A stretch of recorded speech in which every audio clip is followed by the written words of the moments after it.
You're listening to the Recovered Life Show, the show that helps people in recovery live their best recovered lives. And here is your host, Damon Frank. We're talking about how to stop negative self-talk in recovery. Joined again by Jo Beck, recovery coach. How you doing, Haven? I'm good. I'm good to be here. I was very excited when this topic came up, and I look forward to sharing my experience on how to stop negative self-talk. Always great speaking with you. Love your recovery, love your approach and how you deal with things. You know, I'm excited about this episode too, because negative self-talk is like a virus, Haven. You know it when you see it. It starts with a couple of thoughts here and there, and then it ends up spiraling out of control. And all you're doing is thinking these negative thoughts. So we want to dive into this today, maybe be of service to everybody and kind of unpack this a little bit. How do you stop this, Haven? Like if you find yourself thinking you're the worst case scenario person and everything starts to become negative. I know I've been there in my recovery. How do you put the brakes on this? Well, it's kind of counterintuitive. The biggest way to put the brakes on it is by leaning into it and really pulling out, like, what are these negative messages that I'm hearing, and writing them down. And so paying more attention to what am I saying to myself, and who told me that? Is this a childhood message? Is this something that society has said? So anytime I hear like supposed to in my talk, that's typically not my own belief system. It's something that somebody else told me I was supposed to be. Like I'm supposed to be thinner, or my house is supposed to be cleaner. I'm supposed to be nicer. Who told that? Like, why am I living up to someone else's ideal and then failing? And so by leaning into like, not only where did that message come from, but what are the exact messages are the first and only way to stop negative self-talk. I love that. These non-examined thoughts that we hold to be truths. I love that you said this whole I shouldn't do this. I need to be this. I needed this dialogue of who that we think that we are. I think really that's at the key, right? Like so much of that is not self-examined. We just kind of accept it as if it's truth. Right. And I love how you started out the segment, so let's ask why stop self-talk? Like, let's forget about how, but why do we want to? And the reason is because it's really one of the first signs that we're going to relapse. When we start having just this woe is me, I'm a big piece of garbage, I can't make anybody happy, I'm never going to be good enough. And we start feeling that way. It's really hard to do self-affirming actions in our life. It's hard to get up in the morning. It's hard to go exercise. It is hard to live our best life when we don't think we're worth it. And so that's the why, right? And so then the how is by examining what these messages are. And again, that power of 3, for every one negative thought, come up with 3 intentional thoughts that are positive, and so we're not responsible for that negative thought. When I walk across the mirror and I go, oh, I'm getting fat, I'm not responsible for that first negative thought, but I am responsible for what I'm going to do with it. And so I take a step back in front of the mirror and I said, no, that's not how I talk to me. And I go, okay, my eyes are nice and blue, my skin tone is glowing, and I've got beautiful brown hair, and I pull myself back and I make it very intentional to heal that negative self-talk. Yeah. We were talking about this before the show, Haven, that what makes it different for people that suffer from addiction is that the ramification of certain things that we do in our life, they're bigger, right? They're bigger. So for example, I can't just take one drink. Somebody could maybe take a drink or two and maybe they'll have a hangover and then their life goes on. For me, it's a really bad scenario, right? And I think the same thing with self-talk. Now, it's not as black and white. I sometimes will get sucked in. The other day I realized this about myself. It's like everything I'm thinking about is negative. Like every light I'm missing, it's like so negative, right? All the time. And I kind of put the brakes on it, but it's dangerous, isn't it? For people that are in recovery, because it so easily can spiral out of control. And I've seen this with people. They've gone from negative self-talk to self-hatred to drinking again. Well, and that's what I was saying. It really is a prelapse. When we start getting into that negative self-talk, it's really hard to do the next indicated thing that's good for our sobriety, or that's good for our diet, or that's good, for our health, for our self-esteem. I think of the fourth step that's pretty traditional in most 12-step programs, where we do the searching and fearless moral inventory. And people have so much fear of it because they're drudging up things that will make them think critically of themselves. And then they get stuck there and they don't do the fourth step in a quick enough manner. So they are just trapped in these negative self-talk of, I can't believe I did that. I can't believe I put myself in that position. And we just spiral. And so it's so important that we don't allow the negative chatter to be our norm, that we intentionally find like 3 positive things for every negative thing. And if you are having a hard time finding something positive, like reach out to your support group, because there are people that are going to say like, gosh, you're always so punctual, or you're such a good listener. You always have something nice to say. And I might not be able to generate a positive thing about me, but the people around me can definitely like help lift me up if I don't know how to do it myself. I love that.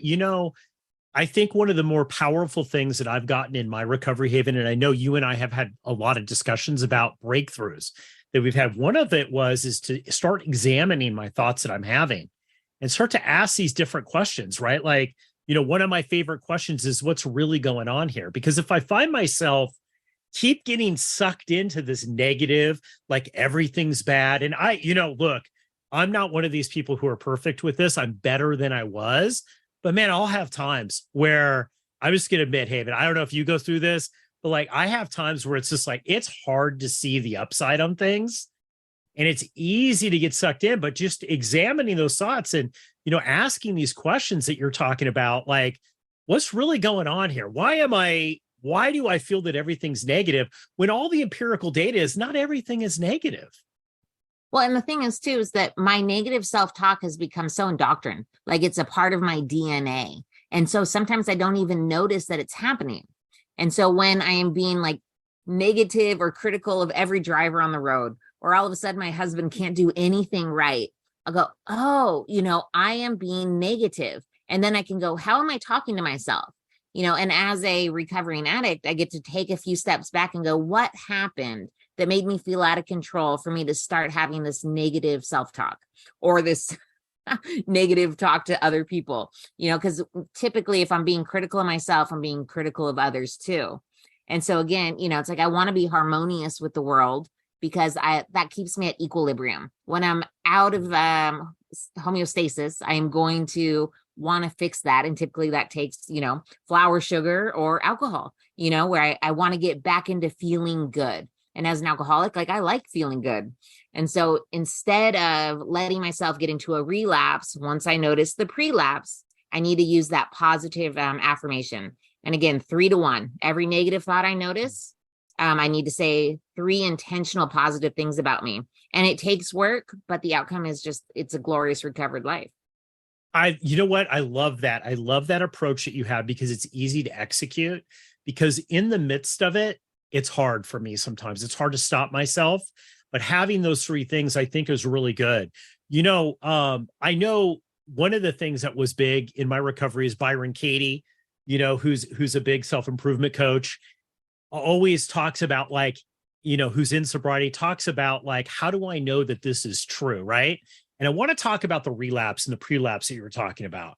As an interventionist, Haven, I know that you're coming onto the scene of things that, aren't always optimal. And there are some negative things in the world. And the first thing I hear when I talk about having like a good attitude and stopping the negative self-talk is people saying, well, I'm just not that person, Damon. Like, I'm a realist. Not everything is good. And it's not denial, right? Because I think that's where people get hung up on this, Haven, especially people who get sucked up into this. Is like, it's not denial. You're not denying. It's like, oh, I was just in a car crash. That's not a positive. Like, I don't like that.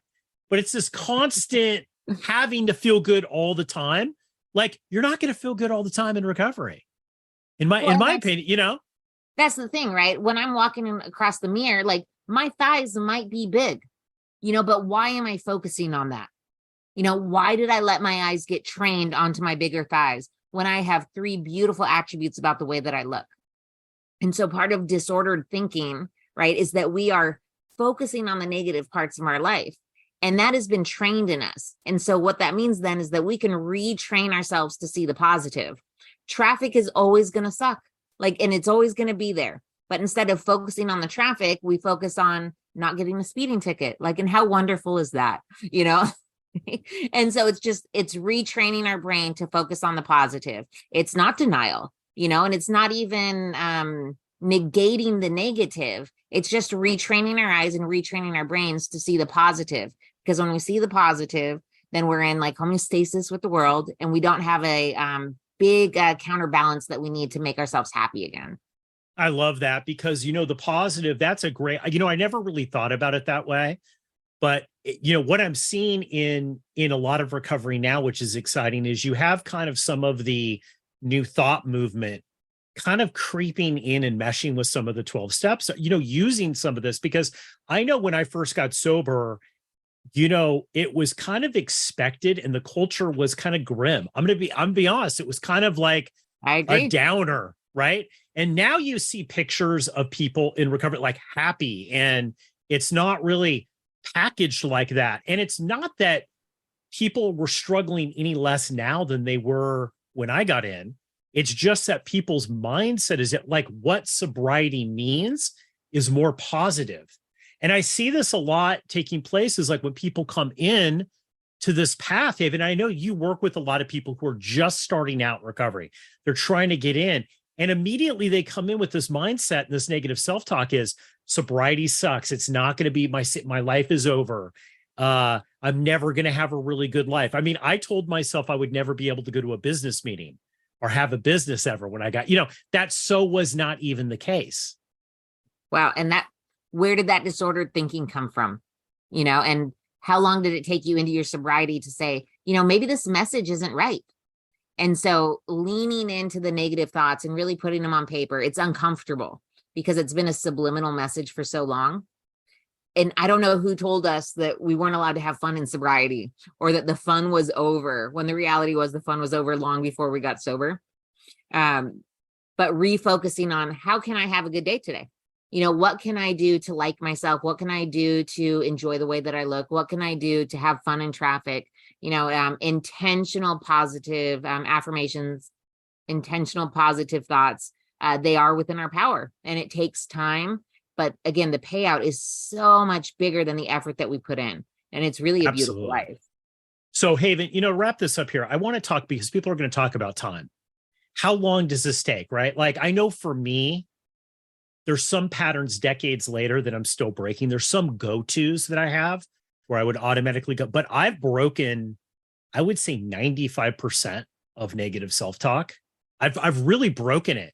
My go-to actually is not negative most of the time. And that was a huge shift for me. How long does this take for people to really start to see a breakthrough here? I think to start, it takes some intentional time because it's hard to identify what the actual negative self-talk is. And then it takes time to come up with the 3 positive statements. And so if you do a practice, 3 times a day, 5 times a day, you identify what a negative thought was, and then 3 positive things that you can say to yourself next time it comes up. So what, we're talking 20 minutes. And then pretty soon it becomes second nature. Like I said, the second I saw that I wasn't being nice to myself in the mirror, I took a step backwards and I said 3 nice things to myself. The first time I had to do that, it took about 5 minutes for me to come up with 3 nice things. But now it's instantaneous. It's a muscle that got bigger and stronger, and it's what I can flex immediately instead of having to take a long time for it. And again, utilize the people around you. People are dying to say nice things. Give them the window, the opportunity to say something nice about you. Just ask them. And so it's a beautiful recovered life. I love that. I love that. You know what? I'm going to challenge people, Haven, that if they're listening to this episode or they're watching this on YouTube, to actually put 3 nice things about themselves in the comments, and we're going to read them and we are going to comment back. Haven Jo Beck, thank you so much for coming on the show today. Thank you so much, Damon. Sometimes addiction recovery can be a lonely battle, but you don't have to fight it alone. At Recovered Life, we're dedicated to helping you live your best recovered life. And that's why we're inviting you to subscribe to our free weekly newsletter. Every week, we carefully curate exclusive content from leading minds in addiction recovery, mental health, and all things important to the recovery lifestyle. Stay in the know with the latest news about addiction and get exclusive invitations to special recovery-focused events and explore insights tailored to support recovery from alcoholism, drug addiction, codependency, disordered eating, dysfunctional family dynamics, gambling, and so much more.